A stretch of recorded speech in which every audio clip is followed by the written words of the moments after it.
Assalamualaikum warahmatullahi wabarakatuh. Baik, di sini perkenalkan, nama kami Mita Dwi Agustina dari Prodi PAI A2 YAI Nusantara Batanghari.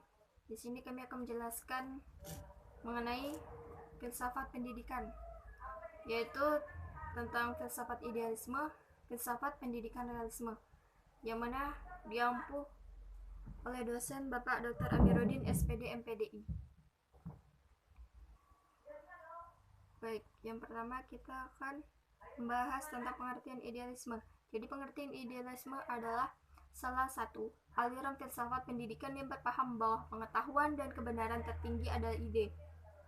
Semua bentuk realita adalah manifestasi dalam ide. Karena pandangannya yang idealis, itulah idealisme sering disebut sebagai lawan dari aliran realisme. Tetapi aliran ini justru muncul atas feedback realisme yang menganggap realitas sebagai kebenaran tertinggi. Secara logika, antara idealisme dan realisme tidak bisa dipertentangkan sebab pencetus idealisme Plato, dan Plato adalah murid dari pencetus realisme, yaitu Socrates.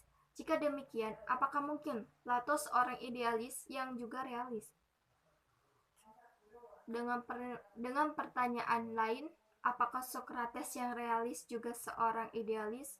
Apa sesungguhnya hakikat ide dan real atau materi itu?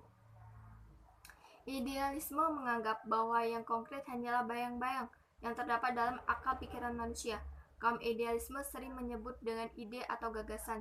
Seorang realisme tidak menyetujui pandangan tersebut. Kaum realisme berpendapat bahwa yang ada itu adalah yang nyata, real, empiris, bisa dipegang, bisa diamati, dan lain-lain. Dengan kata lain, sesuatu yang nyata adalah sesuatu yang bisa diindrakan atau bisa diterima oleh panca indera. Selanjutnya, ini ada sejarah perkembangan idealisme. Di sini ada tokoh yang bernama Plato. Nah, Plato adalah salah satu filsuf pertama yang membahas konsep yang serupa dengan idealisme. Meskipun idealisme Plato cukup membingungkan dan kerap kali disebut sebagai realisme platonis. Hal ini dikarenakan walaupun doktrinnya menggambarkan bentuk atau universal, Plato berpendapat bentuk-bentuk ini memiliki keberadaannya sendiri-sendiri yang bukan merupakan sikap idealis tetapi realis. Namun, hal ini dapat dan telah diperdebatkan bahwa Plato percaya bahwa realitas penuh dicapai hanya melalui pemikiran, dan dengan demikian kita dapat digambarkan sebagai seorang idealis non-subjektif, transcendental layaknya Kant. Plotinus sebagai seorang New Platonis mendekati eksposisi awal idealisme dalam anggapan dalam Enence yang beranggapan bahwa satu-satunya ruang atau tempat dunia adalah jiwa, dan waktu kita boleh dianggap adalah di luar jiwa. Namun, doktrinnya tidak sepenuhnya disadari, dan dia tidak berusaha untuk menemukan bagaimana kita bisa melampaui ide-ide kita untuk mengetahui objek-objek eksternal. Selanjutnya ada konsep tentang idealisme. Idealisme merupakan aliran filsafat pendidikan yang menyatakan bahwa pengetahuan dan kebenaran ialah ide. Aliran ini merupakan lawan dari realisme, di mana idealisme menganggap bahwa segala bentuk realita adalah manifestasi ide. Oleh karena itu, kebenaran tidak hanya yang terlihat saja, tetapi harus dengan pikiran. Selanjutnya ada tokoh-tokoh dalam aliran filsafat idealisme. Pertama itu Plato. Plato merupakan seorang filsafat yang berasal dari Yunani kuno yang mempunyai pengaruh kuat dan pengembangan ilmu pengetahuan. Ia juga dianggap sebagai pelopor dalam filsafat idealisme yang mengagungkan nilai pengetahuan dan keadilan. Konsep pengembangan ilmu pengetahuan yang digagas oleh Plato dapat dibedakan menjadi dua, yaitu pengetahuan yang bersifat indrawi. Pengetahuan yang bersifat indrawi hanya merupakan kesan-kesan yang bersifat sementara dan senantiasa dapat berubah. Lalu yang kedua, pengetahuan yang bersifat kejiwaan. Pengetahuan yang sifatnya hanya dapat melahirkan kebijaksanaan dan keabadian nilai. Selanjutnya, tokoh kedua yaitu Elea, filsafat Elea. Filosofi Elea adalah filosofi yang mengatakan bahwa yang ada itu satu, tidak ada seluk-beluk dan tidak berubah-ubah. Apa yang tampak pada panca indera itu bukanlah yang sebenarnya, melainkan rupanya saja. Yang ada dalam kebenaran tidak dapat diketahui dengan penglihatan saja, melainkan dengan pikiran yang memperhatikan. Selanjutnya ada tokoh Hegel. Hegel mengatakan bahwa sejarah dapat dikatakan belum berakhir, dalam artian bahwa masih ada hari depan karena peristiwa masih berlangsung. Namun sebaiknya ia juga mengatakan bahwa sejarah sudah mencapai masa akhir, dalam artian tidak akan ada lagi penemuan-penemuan yang baru. Sejarah telah mencapai puncaknya pada abad ke-19. Sejarah juga dapat mengulangi bentuk-bentuk atau tahap-tahap yang lainnya. Selanjutnya ada konsep pendidikan menurut aliran idealisme, itu tentang guru, siswa, metode, kurikulum, dan lain-lain.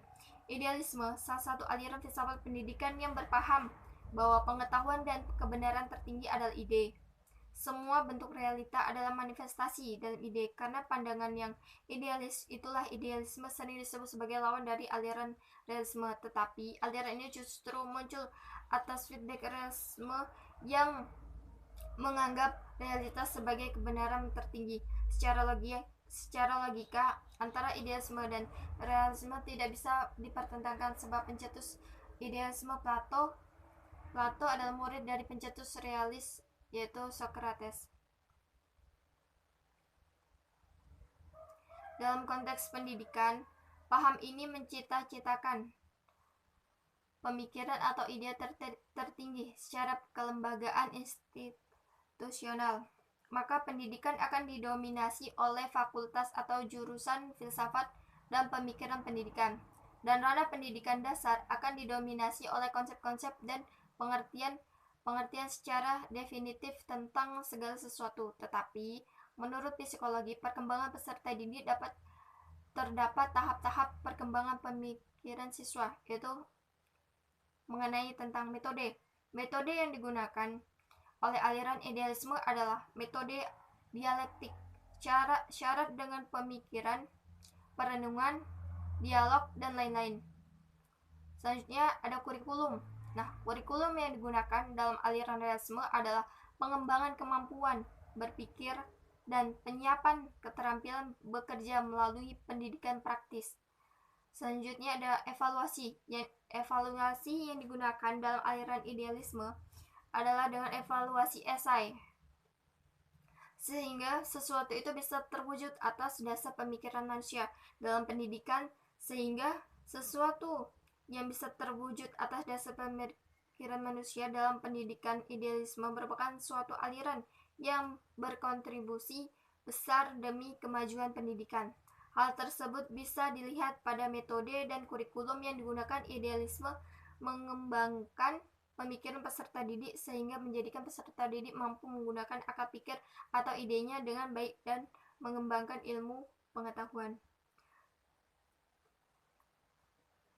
Selanjutnya pada subjudul yang kedua itu mengenai filsafat pendidikan realisme. Di sini ada pengertiannya, yaitu pengertian filsafat realisme adalah pandangan bahwa objek-objek indera adalah real dan berada sendiri tanpa disandarkan, tanpa pengetahuan lain atau kesadaran akal. Realisme merupakan salah satu pemikiran aliran klasik yang disandarkan kepada Aristoteles yang memandang dunia dalam tema material. Realisme berpandangan bahwa hakikat realitas ialah fisik dan juga ruh, bersifat hal fisik dan rohani dualitas. Selanjutnya konsep umum dari realisme. Filsafat pendidikan realisme yaitu aliran dalam ilmu pengetahuan yang mempersoalkan objek pengetahuan manusia. Aliran ini memandang bahwa objek pengetahuan manusia berada di luar diri manusia. Tokoh ini menyatakan bahwa tidak ada tujuan hidup, maka tidak ada pula tujuan pendidikan. Selanjutnya ada pemikiran para tokoh-tokoh aliran filsafat realisme. Pertama, yaitu Aristoteles. Aristoteles pada tahun 384 sebelum Masehi, dia murid dari Plato yang mempunyai pemikiran kritis dan realistis.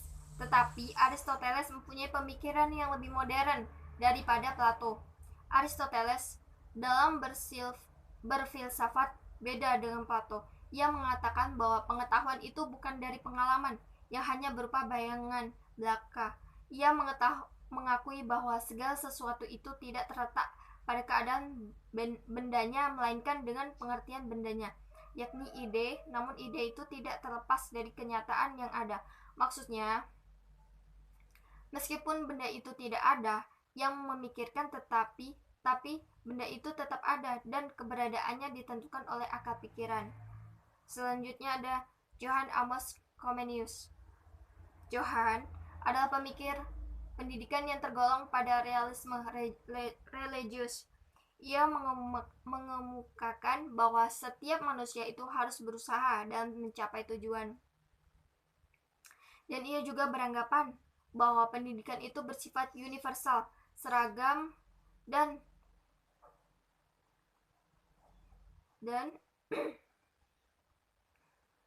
dimulai dari bawah. Hal ini merupakan kewajiban manusia. Jadi Johann ini mengatakan bahwa pendidikan itu sangat penting bagi manusia untuk mencapai tujuan yang diinginkan. Selanjutnya ada tokoh William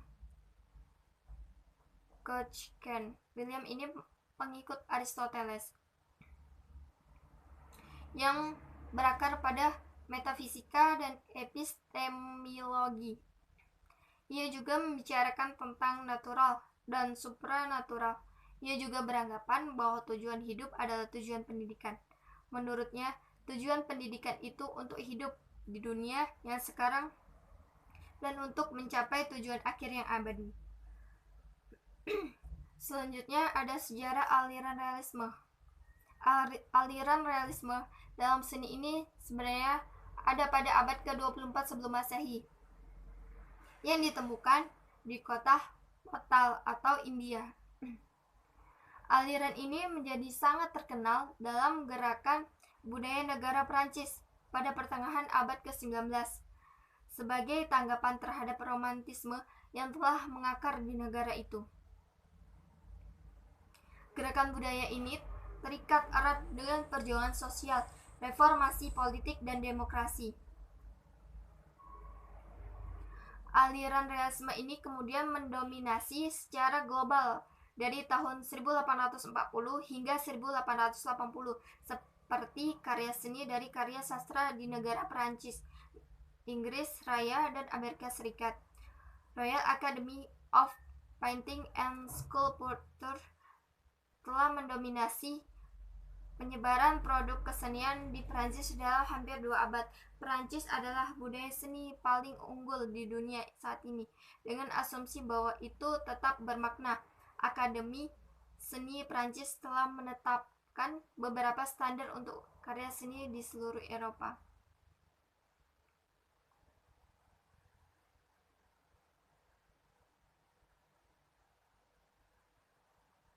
Selanjutnya ada konsep realisme dalam pendidikan. Pertama, pendidikan sebagai institusi sosial. Johann di dalam bukunya Great Didactic mengatakan bahwa manusia tidak diciptakan hanya kelahiran biologi saja. Jika ia menjadi seorang manusia, budaya manusia harus memberi arah dan wujud kepada kemampuan dasarnya. Selanjutnya ada yang kedua, yaitu siswa. Guru adalah pengelola KBM di dalam kelas. Classroom is teacher centered. Guru penentu materi pelajaran. Guru harus menggunakan minat siswa yang berhubungan dengan mata pelajaran dan membuat mata pelajaran sebagai sesuatu yang konkret untuk dialami siswa. Siswa berperan untuk menguasai pengetahuan yang diandalkan. Siswa juga harus taat pada aturan dan disiplin, sebab Aturan yang baik sangat diperlukan untuk belajar. Siswa memperoleh disiplin melalui ganjaran dan prestasi. Untuk tujuan pendidikan realisme adalah untuk penyesuaian diri dalam hidup dan mampu melaksanakan tanggung jawab sosial. Pendidikan bertujuan agar siswa dapat bertahan hidup di dunia yang bersifat alamiah, memperoleh keamanan dan hidup bahagia dengan jalan memberikan pengetahuan esensial kepada siswa. Pengetahuan tersebut akan memberikan keterampilan-keterampilan yang penting untuk memperoleh keamanan dan hidup bahagia. Untuk proses pendidikannya itu ada kurikulum. Nah, kurikulum pendidikan sebaiknya meliputi seperti sains, matematika, ilmu-ilmu kemanusiaan dan sosial, serta nilai-nilai.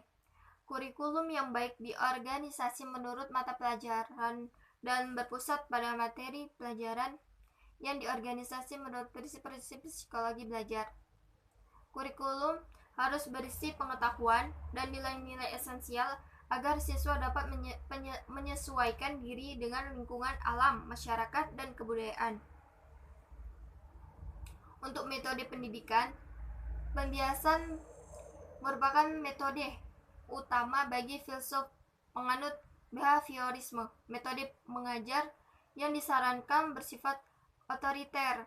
Guru mewajibkan siswa untuk dapat menghafal, menjelaskan, dan membandingkan fakta-fakta, menginterpretasi hubungan-hubungan, dan mengambil kesimpulan makna-makna baru. Pada evaluasi, guru harus menggunakan metode objektif dan mengevaluasi dan memberikan jenis tes yang memungkinkan untuk dapat mengukur secara tepat pemahamannya siswa tentang materi-materi esensial. Untuk tujuan motivasi, guru memberikan ganjaran terhadap siswa yang mencapai sukses.